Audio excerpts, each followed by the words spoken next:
Hi, you're looking at your favorite ancient submariner, Pat Ziliakis.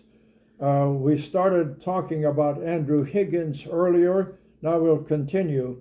My father, my brother, and I, accompanied by my father's favorite merchant of death, a man who sold him weapons by the name of Alfred Leonard, and his son, decided to drive from Washington, D.C. to New Orleans. The purpose of the trip was to meet with Andrew Higgins and discuss buying his first PT boats that he had built. One was not quite finished, the other one was finished. The U.S. Navy was not interested in buying them. They wanted battleships, so Higgins wanted to sell them to somebody, and that somebody was to be my father. We drove to New Orleans and checked into the Roosevelt Hotel. And my father had a message that he had to fly back to Washington immediately, so he left my brother and me in the Roosevelt Hotel, which was a nice place.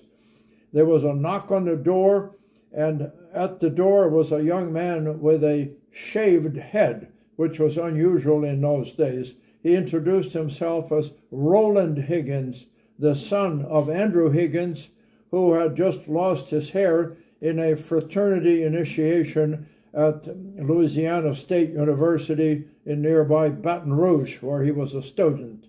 He announced that he was checking us out of the hotel. We were moving into the Higgins residence, and we were to stay there overnight. Mindful of the fact that my father had insisted that we do not leave the hotel, we reached a compromise by going to the Higgins residence and having dinner with the family and then returning to the hotel. The next morning, my father flew in again, and we all went to see Higgins at his factory on the Industrial Canal linking the Mississippi River with Lake Pontchartrain. Higgins, after a brief conversation, took us on a ride on the first PT boat ever built. We went into Lake Pontchartrain, which was quite choppy at the time, and went for a fast ride, which was amazing. This thing went like you wouldn't believe it. To make a long story short, my father ended up ordering 5 of them.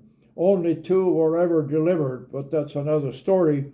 In the process, my father and Andrew Higgins became good friends, and my father even made him the Finnish consul in New Orleans.